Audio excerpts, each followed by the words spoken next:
What is good, beautiful people? Welcome to the B3ST Reviews channel. I am Mrs. Best, or the voice of Mrs. Best. Y'all know I'm camera shy, but we are here to go over our weekly recap of Life After Lockup, part of the Love After Lockup franchise. Y'all, I am super late. My apologies. I've had a lot going on at work, and I come home and I just fall asleep, y'all. So I do the very best that I can, but we are going to still get into it. Better late than never, as they say. Be sure to like the video if you have not already. If you are new here, welcome in. If you like what we're doing, like the video, subscribe to the channel. I do go live weekly. I'm also going to use this live to announce that there will be changes coming to the channel. There's going to be less lives featuring myself and James from the Watch Your Mouth Reviews channel. We have tried and tried, but we have totally different schedules. I work a 9 to 5. He works a swing shift. Same days, just different times. So we'll get some recaps in together on the weekends, but during the week, there might be less recaps. Anywho, beautiful people, let's get straight into the episode because that's what y'all here for. And feel free to comment your opinions. So we're going to start with Teenie and Rob for this live. So the last time we saw Teenie, the mom yelled at her. She turned around. The mom yelled in her face, and then she smushed her face, and things got physical. So the aftermath of the fight, in my opinion, I think that Teenie is wrong. I think that Rob's mom is wrong. How is it that Rob's mama expects for and feels as though her son's wife is taking him away from her? That's not normal. That's not healthy. That's not a normal mother-son relationship. Now, I know there are families and parents out there, mothers, fathers, everything in between, that are, in my opinion, a little bit too close, and it's impactful when people end up in relationships. But this lady is totally wrong. And so is Tina. You don't hit your elders. You could have walked away and then gave your man an ultimatum at home, like, get your mama in check or we're done, or get your mama in check, or never have her at this house, or never have her around my kids. She can just talk to you only. She could have done other things instead of smacking her mother-in-law in the face and then tackling her and then knocking her husband down. Hey, girl. Hey. Hi, Shayna. YouTube, we are upset with you.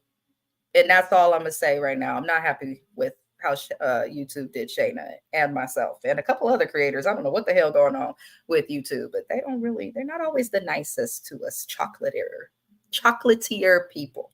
Anywho, y'all, Teenie is done with having a relationship with Rob's mom, Kate, which I can understand. If someone pushes me to a point where I feel like I have to get physical, or if someone puts me in a situation where I have to be physical, I'm not messing with you. So I absolutely agree that Teenie should be done with his mom. I actually think she should have been done with his mom before, because you could tell they had a beef before the cameras came up and all of that.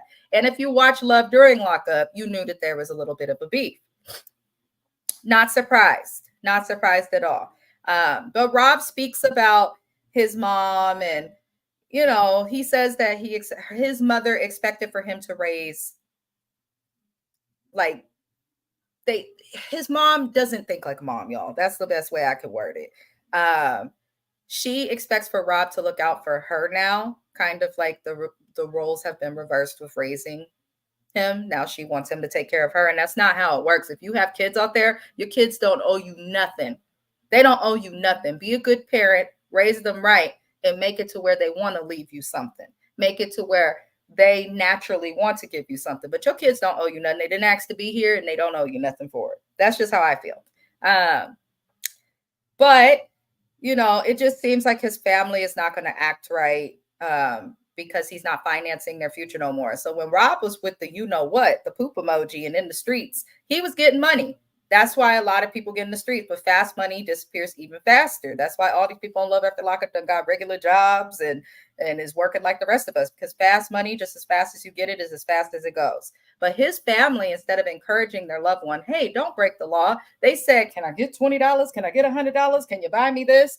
And you could tell that energy comes from his family. And the fact that nobody showed up for him now that he's home is very telling. Nobody showed up to the party for him but his mom. So I do think it's unfortunate that the situation went down, but you can't trust his mom's intentions, unfortunately, because she flat out said, you left us and got a whole new family. Did his mama not read the Bible? You're supposed to leave and cleave, as my mother-in-law says. My mother-in-law told that to my husband. She said, leave and cleave. Don't ask me for nothing no more. Leave and cleave. Cleave to your wife now. I said, oh, Lord. But I'm not understanding like why she would make that comment. So it just told me the mom is crazy. Um, Moving on, you guys, we then find out some things about their finances. So in Love During Lockup, apparently Teeny could afford to be a stay-at-home mom, and Rob was funding her life from the prison. And she made it sound as if Rob had a business while in prison, which lets me know Teeny is a little more street smart than she leads on to be. But it turns out, and we see this when she takes her kids to the water park, that he was just gambling while he was in prison and he had luck on his side. Now that he's not in jail, he's not gambling, he's not hustling. So it wasn't an actual business. If there was an actual business, he would have something to show for it or would be busy. Teeny, you are dumb. You're extremely dumb. I can't get with Teeny, y'all. I can't. I think I liked her in the beginning, but I questioned it because what woman, as someone taking care of kids, would allow a man who is not the father or related to these kids in any way to fund your life? I would at least have me a side hustle or be, tucking every time he's like, babe, you could go to the store, just don't spend $500 or don't spend more than 500. I'd be like, let me spend 300. Can I get 200 cash back or something? And then be stuffing it under the mattress in my bra somewhere, a piggy bank. She didn't do that. So I don't know. They're in a financial situation. Um, but Teeny, if your man is struggling and he's back home and you don't want him to go back to jail, get off your ass and stop smacking his mama and go get you a job. I don't understand why Teeny does not work. Her kids are at the age, her youngest is 11 and the other girl is older. These kids are at the age where they can walk themselves to school. Hell, I was taking the bus at 11. You could walk yourself to school. You could get them, sign them up for a school bus to come get them to school if you don't trust that. Hell, you could take them to school and find you a job that's later on and have them in after school programs, curriculum, or even at their age, they have homework. But there's no reason Teeny can't get a job. There's no reason she can't get a job. So I don't understand it. She's probably counting on this check from this show, and I don't trust it. Anyhow, she talks to her daughter about the altercation between herself and Kate, who is Rob's mom, and she was talking about how she had an anxiety attack behind the situation, which I understand if you're not used to fighting and you get to a point of anger. But that lady should have never gotten in Teeny's face either. That's why I say I think they're equally wrong, because those kids were right there. Right there. And I respect Teeny's mom for not hitting nobody and for not jumping in the fight. She just tried to stop it. So I respect Teeny's mom for that. But Rob's mom for even hollering like that around kids. I'm not going to act a fool around kids. And I don't have children. I don't have children of my own. But if I see kids, I'm not going to act a fool. I'm going to be on my best behavior because I believe we are all the example for how we should act and as adults around children. You should always act like you have some sense, not just if you have a kid or not. But her daughter helped her through her anxiety, which is concerning. They need to be more careful and treat Shy, her daughter, like an actual child. We then see her daughter speak to the brother, her youngest son, Nehemiah, about Kate, asking if he still sees her as a grandma. And the little boy's like, I'll forgive it. He's young, he's innocent, let him have it. But Shy is not okay with Kate putting her hands on, her mama. And she don't know if she wants a relationship with her, as she should. That's fair. I wouldn't trust Kate. I wouldn't trust nobody. I don't even have the best relationship with my mom, but I wouldn't deal with nobody who put their hands on my mama. Like, no. Like, no. Anywho, that's all that happened with them. We'll see more. I'm very curious about this financial situation. I know that there was something posted in the Love After Lockup groups on Facebook that Rob got hired on at FedEx or UPS. Good for you. Congratulations. And shout out to companies who hire felons. Seriously, because a lot of times people like to judge them for not changing their life and doing right, but then nobody wants to give them a shot. So shout out to all companies that do hire felons, and good job to the felons who have changed their life. Moving it on along, beautiful humans, we're going to get into Justine and Michael. So I can't stand Justine, old tired looking self. And don't blame it on the pregnancy and these kids, because she looked that way before. Now, they discuss Michael getting a vasectomy because Justine is manipulative and somebody who believes that having babies brings her value. She also seems to be somebody who doesn't understand or respect birth control and then cries, oh, I'm a single mom. Bitch, use birth control. It's free. Go to Planned Parenthood. She worked in healthcare too. And I understand for some people, they may not believe in birth control. Well, if you don't believe in birth control, you better tell that fool to pull out and hope it works, or be abstinent, as we tell the teenagers. But Justine ain't, lights are on, but somebody's not always home, y'all. So Michael does not want a vasectomy. And she's upset and feels like he has to do this when the doctor is telling her, you're the one who shouldn't have gotten pregnant. Michael said to us, and I know everybody like to be like, it takes two, it does. But Michael said to us, and Justine agreed, that she essentially wanted a baby, did not feel she needed to talk to her husband about it, and decided to just let him let off up in her. So they're both responsible for her being pregnant again, but they're both also super irresponsible for allowing that to happen. You can only have a certain number of C-sections before you put your body and your child at risk. She is well past that number. She's now pregnant. I believe this is her 5th child because she had 3 of her own. Badass kids. I'm sorry. I don't care if they're in college. I'm sorry. The way them kids act, I don't know. But, it's just like Justine's acting like she doesn't care about the life risk. And she has admitted to getting pregnant intentionally against doctors' orders. She's manipulating the entire audience. Now, I know a lot of people feel differently because, everybody's going to feel a certain way. Most people will align their personal beliefs with the person's, called confirmation bias. So, I get that. But at the same time, listen to the doctor. I don't care if people feel the doctor was harsh. What would you do to your client if they weren't listening? And now they're in this high risk pregnancy situation with hella kids running around. And a doctor is sitting there like, I told her not to do it. Now I got to see it through because the doctor's respecting her wishes, but she's telling her the risk. So I feel like if Michael wants to get a vasectomy, it should be up to him, since Justine wanted to get pregnant and she made that up to her. If she's ignoring the doctor's wishes, her husband's wishes, everybody's wishes.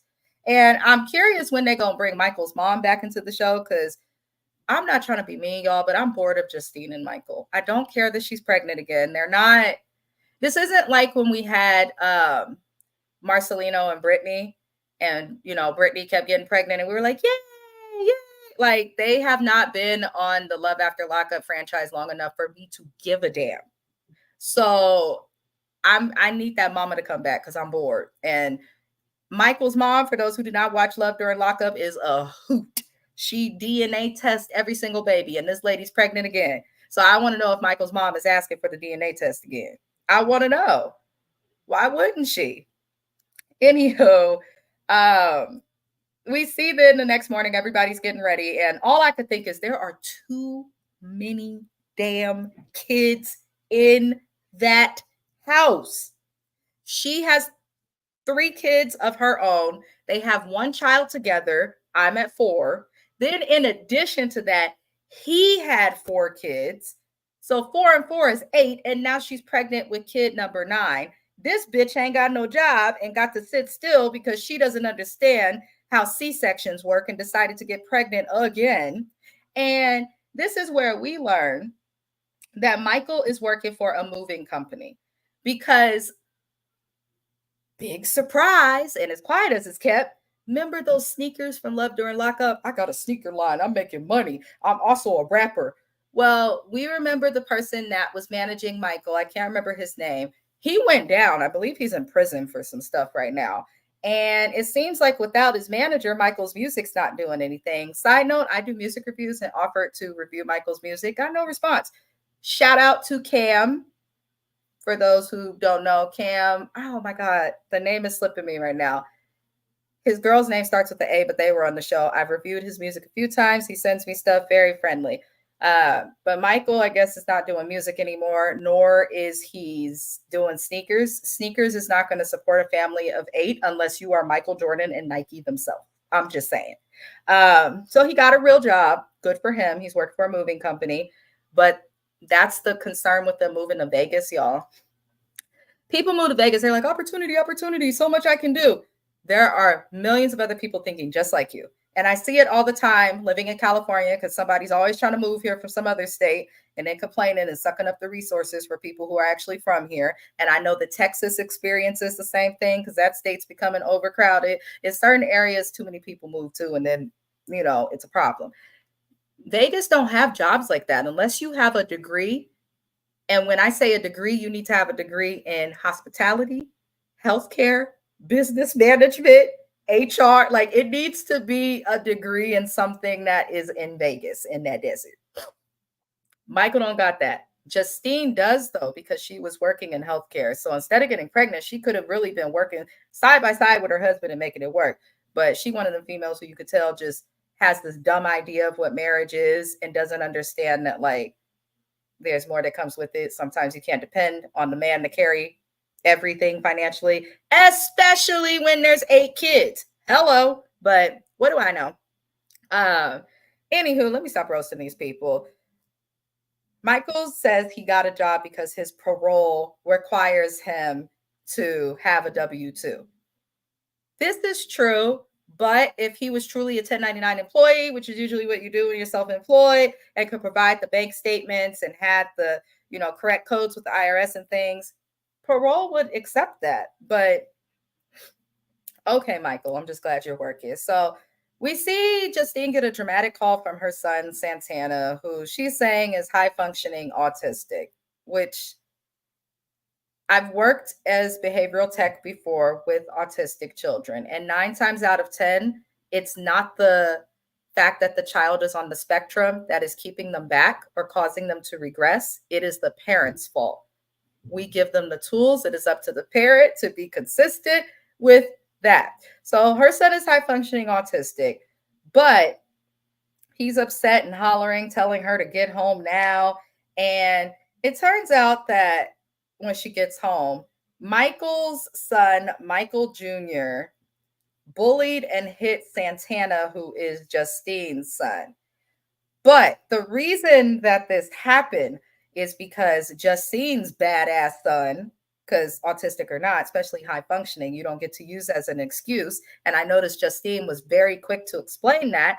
Now, him being autistic explains why he was hollering and freaked out the way that he did on the phone call, but it does not in no way excuse this young man's behavior. Because if we listen to what Mike's son said that Santana, Justine's son, was joking and making fun of the fact that his mom is the one that stayed and all these other things, basically making it seem like his mom is the shit and the other kids' moms or baby mamas aren't. This is exactly why you people need to be careful with how many baby mamas and daddies you have. Number one, you may not like to hear it, but you need to. And number two, this is also why it's important to have maybe a real relationship or marriage before you have the baby. One of the two. One of the two. You may not like to hear it. You may be a single parent whose situation is not like this, but this is why people recommend those things so that stuff like this don't happen, because your kids watch everything. And then when they gone, they talking about each other's parents, comparing the two.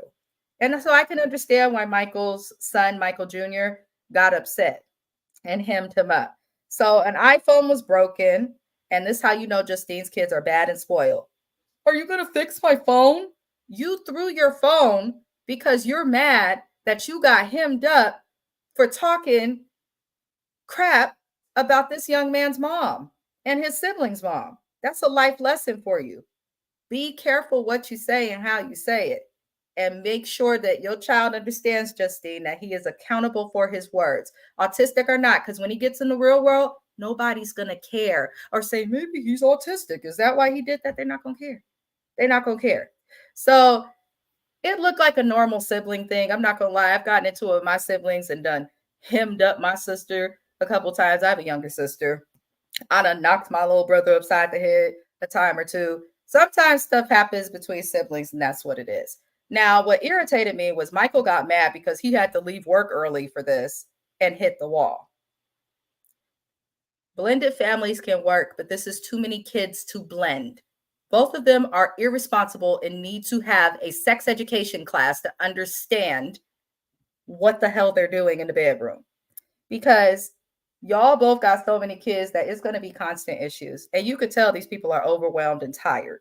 And Michael looked like he is one Big Mac away from a heart attack. That's all I'm going to say. Moving it along, and it's my opinion. You don't have to agree with it. I actually encourage those with different opinions to comment. I will never get mad. We are on YouTube for a little kiki. We're supposed to talk about the show and all of those good things. Comment your opinion. I'd love to hear it. We're going to now talk about Melissa and Louis. I can't stand Melissa. Looking at Melissa is hard. There is nothing that this woman could do to fix it. And I feel like the more plastic surgery she gets, the worse that everything gets. So, yeah, I'm sorry. I can't stand Melissa. If y'all watch Love During Lockup, you would know. My recaps are still up. Go look at the playlist. But they go to the beach. It's 30 degrees. They're in New Jersey. It's cold as hell over there in the winter. They've been living together. They say that everything's going great. And this is the first time we really got them. And Love During Lockup, Melissa was a raging bitch.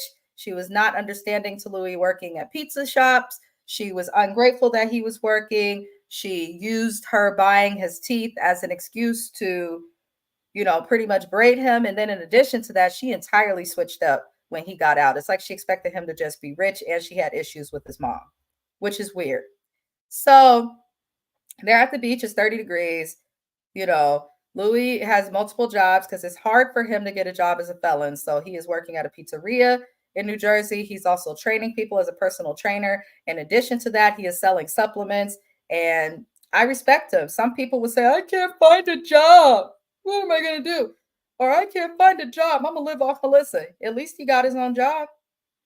She's an ungrateful heifer, Melissa. She's not cute enough to be that ungrateful. Now, for some reason, Louis wants to run into the water thinking it'll be a beautiful thing. I'm sorry. I'm probably gonna get in trouble for this on YouTube. These are things that clearer people do, if y'all know. As a Black woman, I'd like to say that it's not often that you will find Black people running into the ocean when it is 30 degrees outside. And if y'all looked around, there was not a soul on that beach, so I know that it was actually cold. But this is what he decided to do. Louis, therapy would have been cheaper. That's all. They run into the water. They're cold as hell. They don't even make it halfway in. And Melissa then pulls to the same Melissa that makes nobody like her. She feels like she deserves a ring and is asking him for a ring. Let me tell y'all, as someone who's been married for over 10 years now, way over 10 years, and with my partner for a smooth 15, 16 years, never beg a man to marry you. If you are a lesbian, do not beg the woman to marry you. If you are gay, do not beg him to marry you. If you're bi, trans, whatever the hell, the QIA plus, do not beg nobody to marry you. If people want to get married, it'll happen. Somebody's either going to propose, people are either going to elope, or a discussion will be had. And from that discussion will be okay, so we're going to do this. But you shouldn't have to beg. And Melissa's given, I'm begging to be married. Why do you want to be married to him if you're so ashamed and bothered by him working at the pizzeria? Make it make sense. I don't understand it. So he reveals that he has been saving for a ring for Melissa for a year and is planning on asking her, but he wants to keep it a secret, keep it on the low for now. And we see him at work FaceTime his mom. Y'all know I love his mama. I believe her name is Donna. I love his mom. She's extra. She's who she is. And I think she's right in her assessment of Melissa. I don't care for Melissa. I just don't. I do like Melissa's dad though. Her sister with them dreadlocks though, I want them cut. It's a travesty and I'm sick of it. But his mama still don't like Melissa, and Louis says that he's going to spend everything that he saved since getting out of prison just to get a ring for Melissa. I hollered at the TV when his mama was like, you can have one of my old rings, because she had a couple of husbands in the past and she kept them rings. That's what you're supposed to do because you never know. But I wouldn't accept a ring from her either because I'm pretty sure, even though I don't like Melissa, I would be upset if my husband gave me one of his mom's rings from one of her ex-husbands. Like, the ring is tainted. It's got bad juju. It's not good luck. Why, Donna, would he want a ring from one of your old pieces of work? I can't. But it looks like she calmed down a lot since Love During Lockup. So I'm going to, for right now, try to give Melissa a clean slate. But I don't like her and I'm tired of looking at her. I really am. I really am. I want to see where her daughter is. How is Louis bonding with your daughter? How's that going? Like, there's so much more that she could be telling and showing us, but she chooses not to, which is very strange. So, moving it along, beautiful people and thugs. If you haven't liked the video already, I would greatly appreciate it. We're going to get into Bianca and Daniel. I don't like Bianca either. And people keep pointing out on Facebook, I wish her split ends would get cut. And now I can't unsee it. Because the whole time I've been looking at her eyes, like she looks dead in the eyes, which when people look that way, I work in San Francisco, y'all, in the Tenderloin District. If you don't know, it's crackhead, alcoholic, anybody with a substance use disorder is running around there.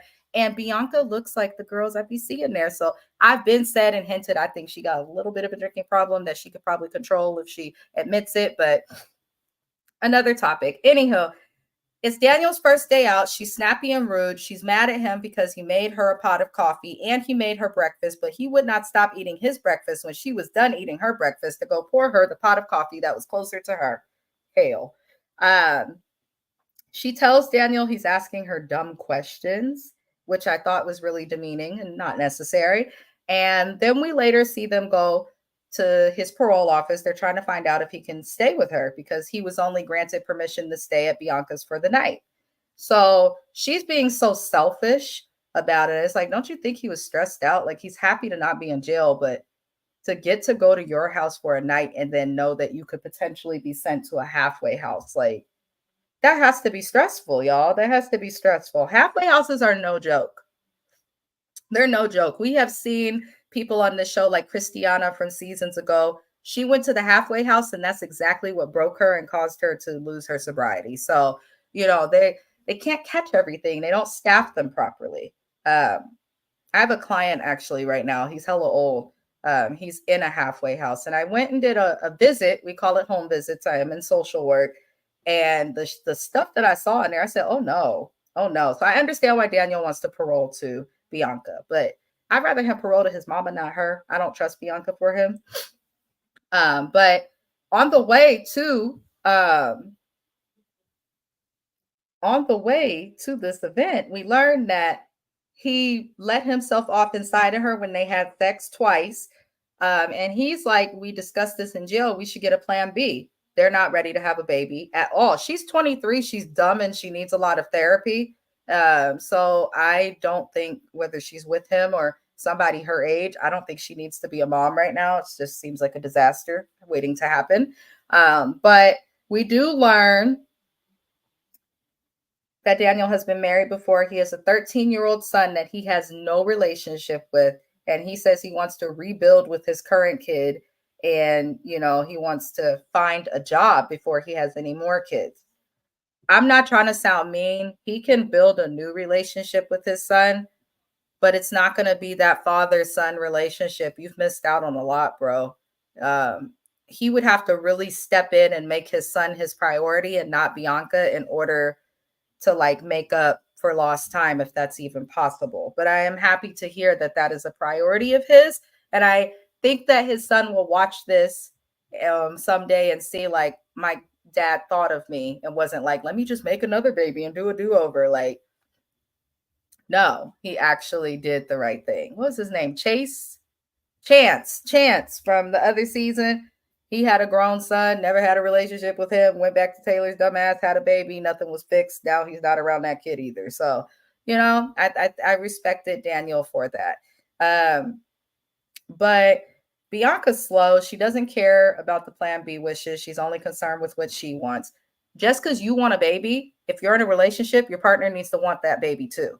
If not, you're being selfish. You just are. If you want a baby by yourself, science has advanced so much. Go pay for it. Go fucking pay for it. Go get you a sperm donor. It's about $800 in California. Okay? Put that sperm up in you and be pregnant on your own. Don't say you want a baby with somebody who's telling you that they don't want a baby and they be like, well, that's what I'm going to do.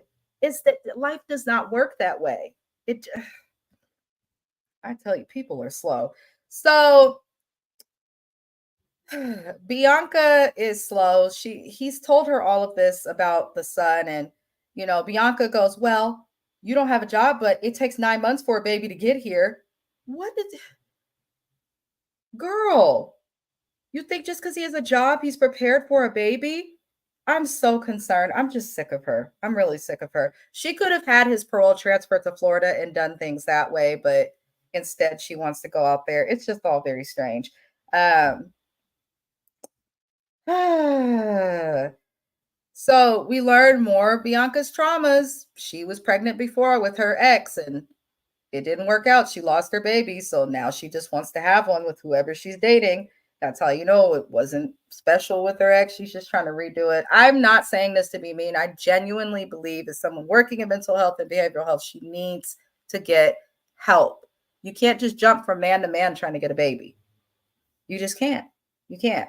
That's all that happened with them in this episode. But the parole thing, she's allowed to he is allowed to temporarily stay with her for now. So we'll see what happens with that. I worry for him though, and I pray that he stays sober. So Zaria and Troy, Zaria and her skin and her faux head. Troy done walked off. He's sick of her. He calls his good friend an event. She's driving around looking for him because she decided to tell him at the last minute the rent ain't paid, not for their business or their house. She keeps secrets from him and then gets mad at him for reacting. And that's what I don't like about her. But Troy eventually goes home. I agreed with him. She needs to keep it real about the rent. She thought, I think Zaria thought that because Troy is an inmate, that she could just get away with shit. Like, oh, I didn't pay the rent, but he'll accept it.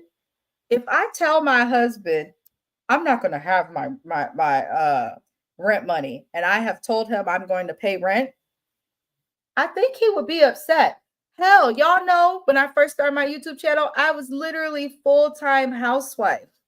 If my husband came to me and was like, I can't pay the rent, like after the deadline is already passed and I'm under the impression stuff's been like, I would be mad. So I don't know. She's annoying, but she did apologize to him in the confessional they did together. So I'm like, okay, if you go crazy, nobody's perfect, right?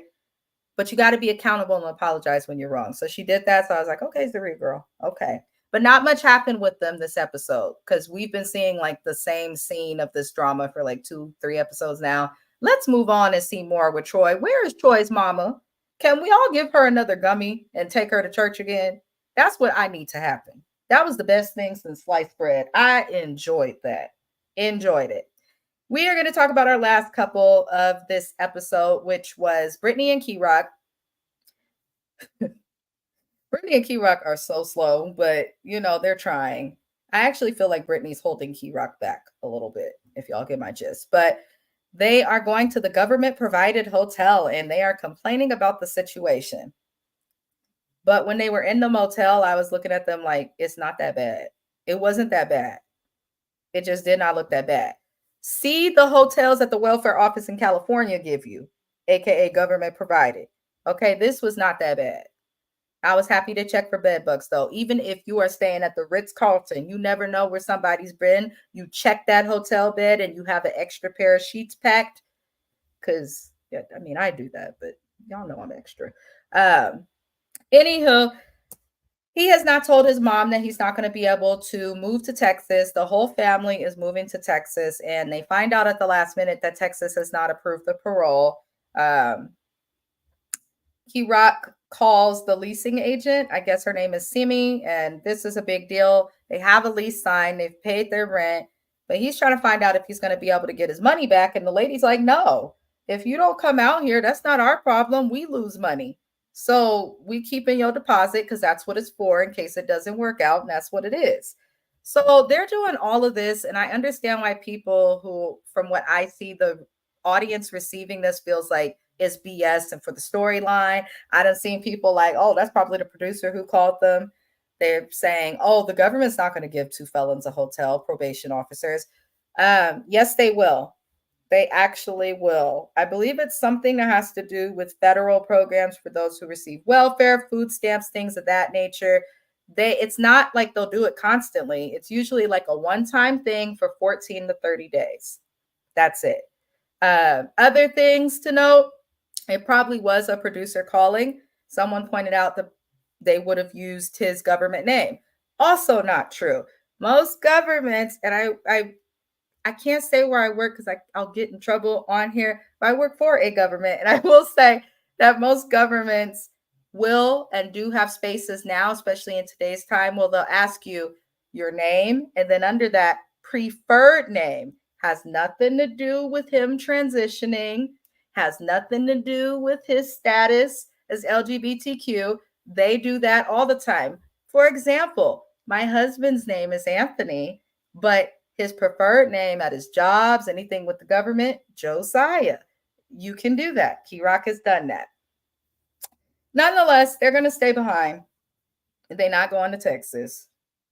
Moving day comes and they finally tell their mom they have to wait at least 30 days. And she's upset, but I don't know. The mom last season seemed sweet. She was so grateful to have her child back. She was helpful to Brittany. Now she seems really annoyed. I'm not sure if she really wanted to move, or I feel like she's concerned about moving. I don't know what's going on with that, but I just want to see these people go to freaking Texas at this point. I'm tired of it. Hello, darling. Welcome in. A bitch day went and said, definitely depends on the city. If you are homeless here, there's a waiting list. Definitely depends on the city. If you're homeless here, there's a waiting list. Yes, it does depend on the city. It is different everywhere.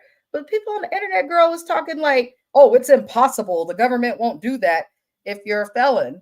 I'm like, that's not true, y'all. The government does provide hotels and probation officers, social workers, all of that. They do have the ability to expedite the process, though it's still slow. I just did that today for a client. So, and now he's sitting in a hotel. She said, where is James? James never recaps Life After Lockup. He doesn't watch this show. He does the Bravo shows with me, and he does Love and Hip Hop because, you know, I think he just likes it. I think Love and Hip Hop is a guilty pleasure for James. But I will actually be on James's channel this Saturday to go over Salt Lake City. And then James just started a new job. Shout out to James Jackson, our renowned author and co-host. He just started a new job. We have the same schedule, but we work the same days. The problem is I have a 9 to 5 Monday to Friday, and then James has a swing shift Monday to Friday. So our schedules are like, it's very difficult, but I'm so happy that he found a job that he likes. Like, that's what really matters, because people be staying at jobs they don't like, and I can't understand why. If you don't like the job, leave, hell. But that is it, you guys, for this episode.